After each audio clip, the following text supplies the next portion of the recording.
Hello dear students. तो आज हम लोग जो है फिजिक्स में पढ़ेंगे एक नए टॉपिक के बारे में, वैद्युत बल रेखाओं के बारे में। ठीक, इससे पहले जो हम लोगों ने पढ़ा था एप्सिलॉन नॉट के मान मात्रा तथा विमा के बारे में पढ़ चुके थे। ठीक, और भी जो चीज़ें हैं इन सब चीज़ों के बारे में हम लोगों ने पढ़ा था। ठीक, परावैद्युतांक के बारे में पढ़ा था, वैद्युतशीलता के बारे में पढ़ा था। ठीक, अब देखना है हमें यहाँ पर जो है आज का टॉपिक आपका रहेगा वैद्युत बल रेखाएं।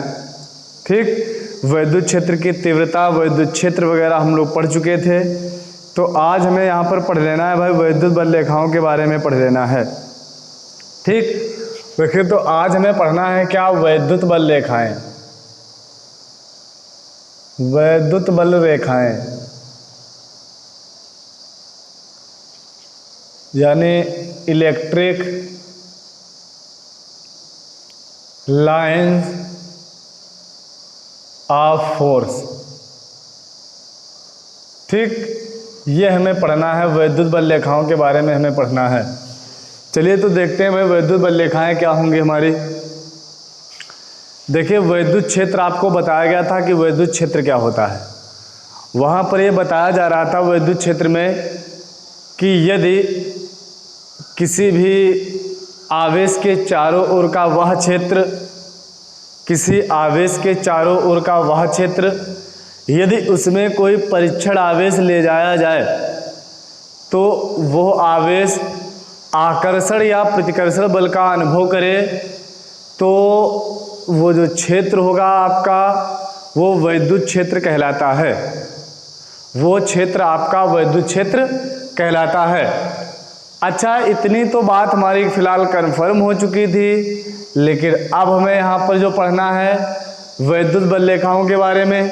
तो हम लोग यहाँ पर कहेंगे कि यदि हम लोग क्या करें कि जो वैद्युत क्षेत्र हमें पता चल गया था, आवेश के चारों ओर का जो क्षेत्र था, आवेश के चारों ओर का जो क्षेत्र था, यदि उस क्षेत्र में क्या किया जाए, उस क्षेत्र में कोई एक वक्र खींच दिया जाए, जिसकी हम लोग क्या कर सके, कल्पना करें कि मान लिया कि यहाँ पर कोई वक्र खींचा गया है। वो वक्र आवेश के जो है आवेश के चलने की दिशा को प्रदर्शित करे। वो क्या करे, आवेश के चलने की दिशा को प्रदर्शित करे। तो इस प्रकार वो जो वक्र खींचा जाएगा या वो जो रेखाएं गुजर रही होंगी उस क्षेत्र से, उन रेखाओं को ही हम लोग क्या कहेंगे, वैद्युत बल रेखाएं कहेंगे। तो बात आ रही थी यहाँ पर वैद्युत बल रेखाओं के हम लोग क्या कहेंगे, कहेंगे वैद्युत क्षेत्र में, वैद्युत क्षेत्र में, वैद्युत क्षेत्र में खींचा गया वह काल्पनिक वक्र, वह काल्पनिक या कोण की अगर बात कर ले तो क्या कहेंगे, वह काल्पनिक एवं निष्कोण वक्र,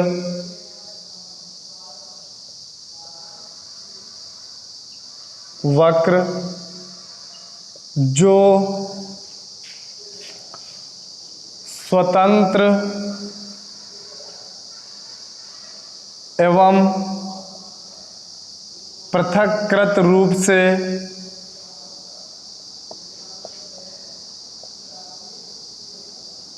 एकांक धनावेश, एकांक धनावेश के चलने की दिशा को, चलने की दिशा को प्रदर्शित करे। ठीक, प्रदर्शित करे, वैद्युत बल रेखाएं कहलाती हैं।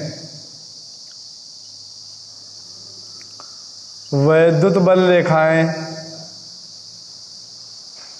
कहलाती हैं। इन रेखाओं के बाद जरा और भी समझ लेंगे आकर के आगे नए पॉइंट से।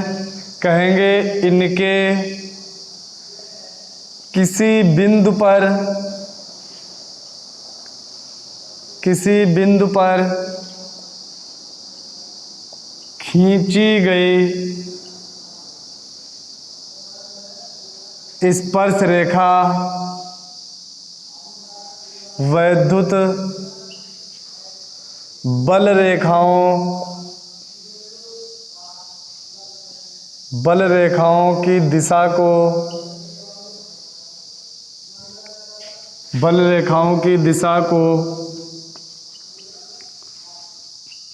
प्रदर्शित करती हैं। ठीक, वैद्युत बल रेखाओं की दिशा को प्रदर्शित करती हैं। यानी क्या कहा जाए कि देखिए, अगर हमने कहीं पर क्या किया था, मान लिया कि ये वक्र खींचा था। ठीक, ये वक्र हम लोग खींच रहे थे, ये वक्र हम लोगों ने खींचा था। ठीक, वैद्युत क्षेत्र में हमने ये कोई वक्र खींचा, तो ये जो खींचा गया वक्र है, यही वक्र क्या कहलाता है? यही वक्र वैद्युत बल रेखाएं कहलाती है। यही वक्र क्या कहलाती हैं? वैद्युत बल रेखाएं कहलाती हैं। ये क्या करते हैं? धनावेश के चलने की दिशा को प्रदर्शित करती हैं। ये धनावेश के चलने की दिशा को प्रदर्शित करती हैं। यदि क्या कहा जाए, इनके किसी भी बिंदु पर, मान लिया कि इस बिंदु पर हम लोग क्या करें, कोई स्पर्श रेखा खींचे। ठीक, हमने इसके किसी बिंदु पर यदि स्पर्श रेखा ये खींच दी है, तो ये क्या करेगी? वैद्युत क्षेत्र की दिशा को प्रदर्शित करेगी। ये क्या करेगी? वैद्युत क्षेत्र की दिशा को प्रदर्शित करेगी।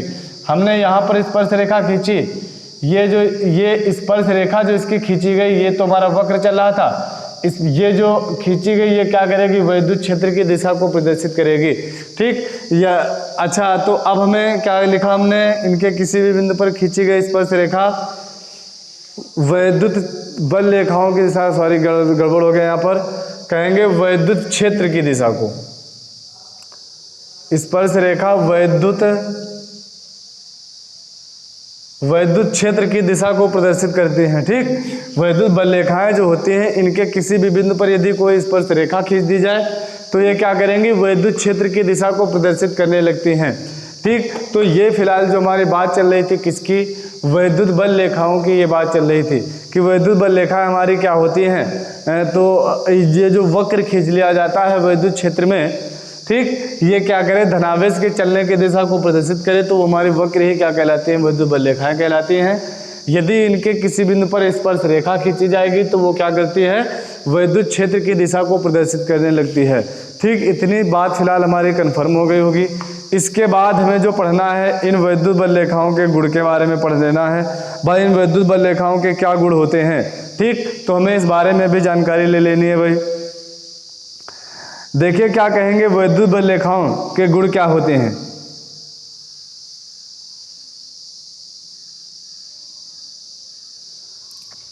देखते हैं आगे। भाई, वैद्युत बल रेखाओं के गुण।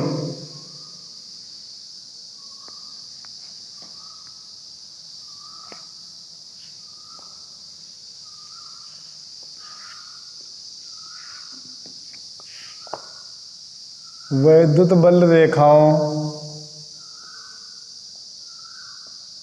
के गुण। अच्छा, अब जरा बात समझिएगा हमारे भाई, वैद्युत बल रेखाओं के गुण क्या होते हैं, प्रॉपर्टीज इनकी क्या होती हैं।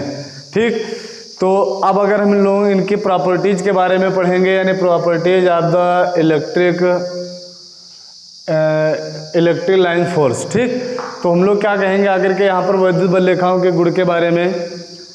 देखिए, सबसे पहला गुण अभी हम लोगों ने पढ़ा था कि वैद्युत बल रेखाएं जो होती हैं, ये एकांक धनावेश के चलने की दिशा को प्रदर्शित करती हैं।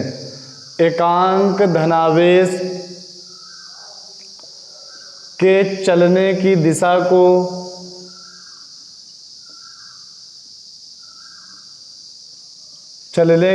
को प्रदर्शित करती हैं।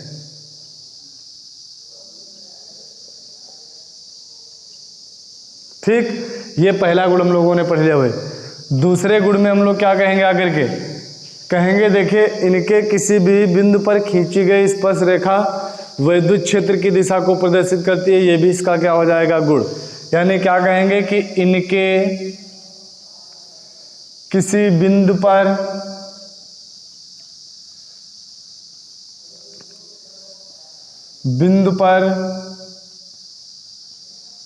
खींची गई स्पर्श रेखा वैद्युत क्षेत्र की दिशा को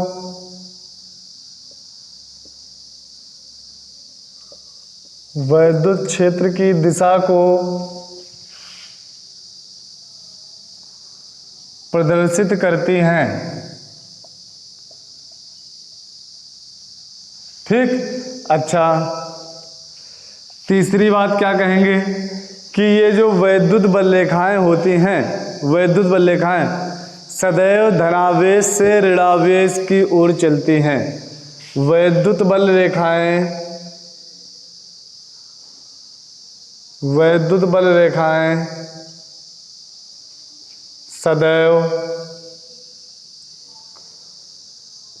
धनावेश से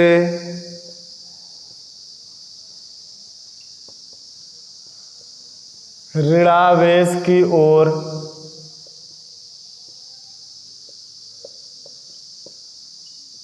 चलती हैं। वैद्युत बल रेखाएं सदैव धनावेश से ऋणावेश की ओर चलती हैं। ठीक। अब देखिए नेक्स्ट पॉइंट में क्या कहेंगे आकर के, देखिए एक इनका विशेष गुण होता है, एक इनका ये विशेष गुण होता है सबसे इम्पोर्टेंट जो हम लोग कहेंगे आकर के इसको। ठीक। इसकी स्पेशल प्रॉपर्टी क्या है कि वैद्युत बल रेखाएं, वैद्युत बल रेखाएं कभी भी एक दूसरे को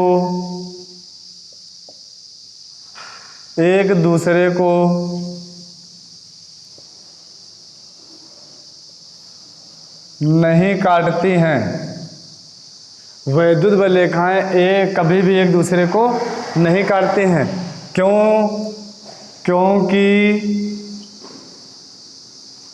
कटान बिंदु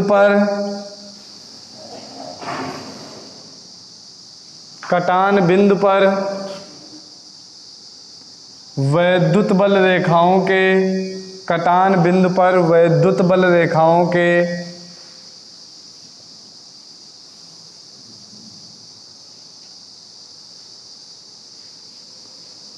क्योंकि कटान बिंदु पर वैद्युत बल रेखाएं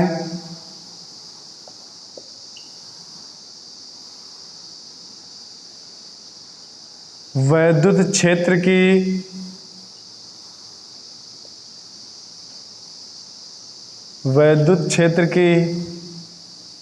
दो दिशाएं प्रदर्शित करती हैं।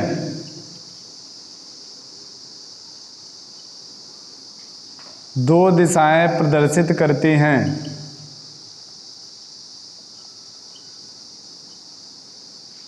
कटान बिंदु पर वैद्युत बल रेखाएं वैद्युत क्षेत्र की दो दिशाएं प्रदर्शित करती हैं, जो कि असंभव है, जो कि असंभव है।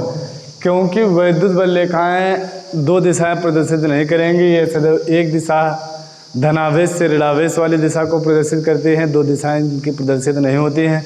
देखिए धनावेश से ऋणावेश में होने पर भी मान लिया कि एक देखिए इधर की ओर जा रही है कटान बिंदु पर एक, अब यहाँ पर मान लिया कि अगर एक दोनों एक दूसरे को काट रहे हैं तो काटने के बाद अब हमें ये नहीं प्रदर्शित हो पा रहा कि इधर की ओर जाना है या इधर की ओर जाना है, तो दो दिशाएं जब प्रदर्शित होने लगती है इसीलिए हम लोग क्या कह लेते हैं, जो कि असंभव होता है कटान बिंदु पर वैद्युत बल रेखाओं का दो दिशाओं का प्रदर्शित होना।